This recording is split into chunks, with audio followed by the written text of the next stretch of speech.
NC Pork. Good for the plate, great for the state.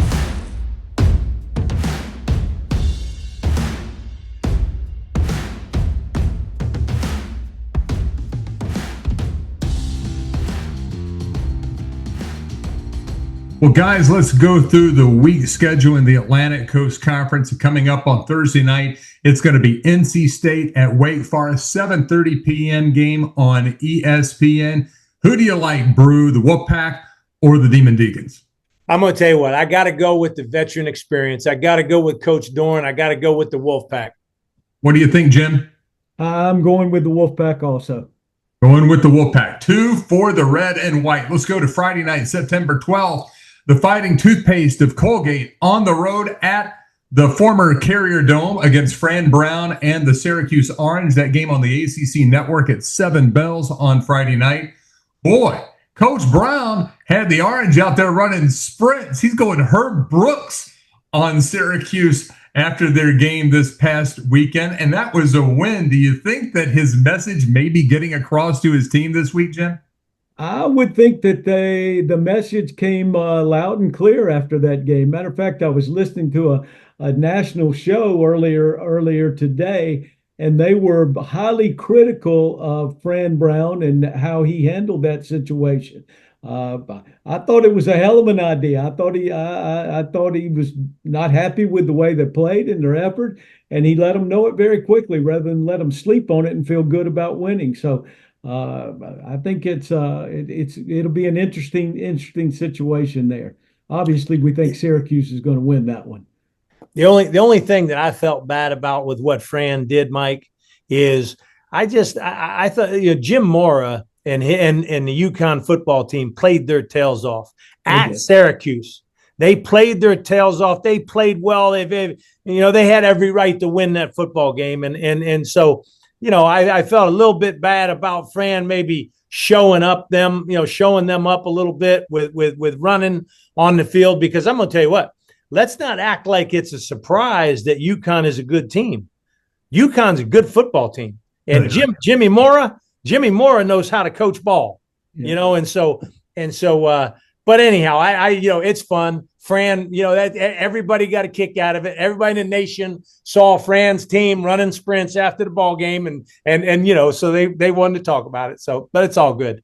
William and Mary is at Virginia, noon start on Saturday. Clemson at Georgia Tech. We talked about this game in the previous segment. That's a high noon one on ESPN at Bobby Dodd Stadium, Grant Field, where the Rambling Wreck calls home. Who do you like in this one, Jen? Clemson or the Jackets? Well, I'm going to go with the Jackets at home. I think the quarterback at Georgia Tech is an outstanding player, as Brew just alluded to. They're running attack, they're physical. So I'm gonna take the Yellow Jackets at home. Who do you like, Tim? I like the yellow. I like them Jackets, man. Gotta like the Yellow Jackets. Boy, they have the backyard brawl going this week between Pitt and West Virginia. I think Rich Rod is a little bit upset this week after losing to my grad school alma mater Bobcats of Ohio. After losing to my grad school alma mater Bobcats of Ohio University and a first-year head coach.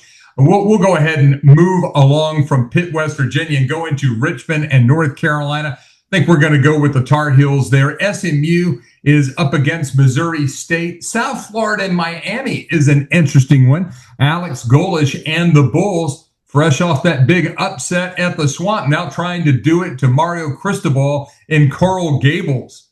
What say ye, Tim Brewster? You know what? Coach had a big-time win in the Swamp the other night. I mean, that's as good as it gets now. I mean, you don't do that. There ain't many head coaches that go into the Swamp and win. But I'm going to tell you, I don't see those guys going to Miami and winning. I got the Canes. What do you think, Jim? I'm picking the Canes also. I think they've beaten Boise. South Florida's beaten Boise in the opener and beaten Florida in the Swamp. To do it 3 times in a row, I think that would be a real challenge. I'm going with the Canes. ACC After Dark, 4 games strong at Lane Stadium, Morisham Field. It is Virginia Tech hosting the Monarchs of Old Dominion. We'll go with Tech right there. Duke and Tulane, though. down in New Orleans, 8 o'clock on ESPN2. The Blue Devils quarterback, Darian Mensah, going back from where he came with the Green Wave and Coach John Summerall. What do you guys think about this one? Brew, we'll start it off with you. I've got, great respect for what Manny's doing at Duke. But I also got great respect for John and the Tulane Wave. I think the place in New Orleans is going to be on fire. I think they're going to be awful excited about this football game. And I'm going to tell you, I think Tulane's going to pull the upset.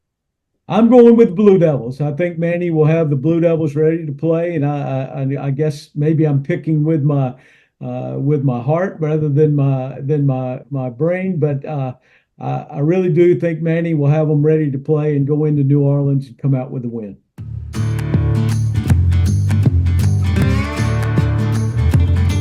It's Tailgate 101 from the North Carolina Port Council and the North Carolina Sports Network. I'm here with Roy Lee Lindsay. Those noon kickoffs, man, nobody likes them, but they make for great tailgates, especially breakfast food. They do a lot of things. A noon kickoff, there are challenges with it. You got to get there early, but you do get your evening back. You can watch other games on TV in the evening, so it's not all a loss, if you will. But what do you do for that early tailgate? You don't have as much time to prepare, to cook, to whatever. So here's some simple things you can do. One, North Carolina is blessed with lots of good restaurants that feature breakfast. So think biscuits and bacon, biscuits and sausage and egg. You need one this morning? Oh, I do. Get started right away.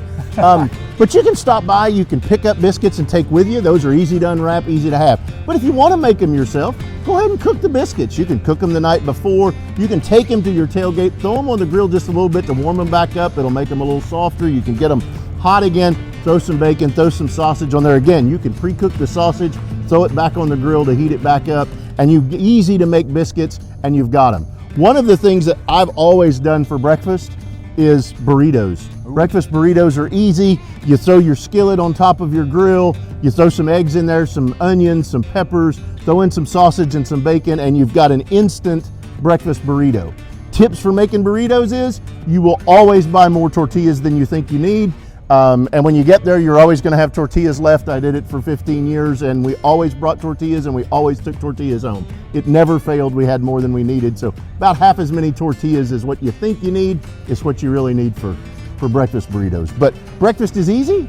And then when you come out of the game afterwards, you can throw something back on the grill and have an early supper, if you will. That's great. And I know later in the day we'll eat barbecue, but at breakfast, you mentioned it. You can go sausage, you can go bacon, or you can go country ham. What's at Roy Lee's tailgate? I'm a bacon and sausage guy, so that for me is where we're always going to go. Burritos I find to be easy because I can make a big batch of it for a large group of people, and then they can serve themselves as they go. Get those NC pork burritos going. Bacon, sausage, you got it all, even country ham. It makes game days better, just like bacon. Just like bacon. Everything better. Roy Lee Lindsay and Mike Waddell here on the North Carolina Sports Network.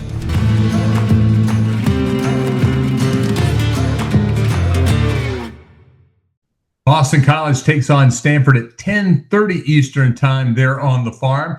And then, Brew, it's Minnesota against Cal. Now, Cal is starting to turn some heads out there. Is Ron Rivera excited about being in college? Is he going to get the bug and want to stick around, do you think? I don't think there's any question, Mike, that Ron wants to be the head football coach there. He's the GM right now, which allows him to be at practice and put his hands on it and be around the guys and hug them up. And but I'll tell you what, they're doing a nice job. I think they're a very, very solid offensive football team, and I think the Cal Bears are looking good. This has been Bold North State Football Daily, an exclusive presentation of the North Carolina Sports Network. Make sure you follow us on social media at the NC Sports Net, and check out our website that is wall-to-wall coverage of North Carolina sports at ncsportsnetwork.com. Our foundational partner is the North Carolina Port Council, raising the bacon, raising the bar. Telling the stories of the bold North State, this is the North Carolina Sports Network.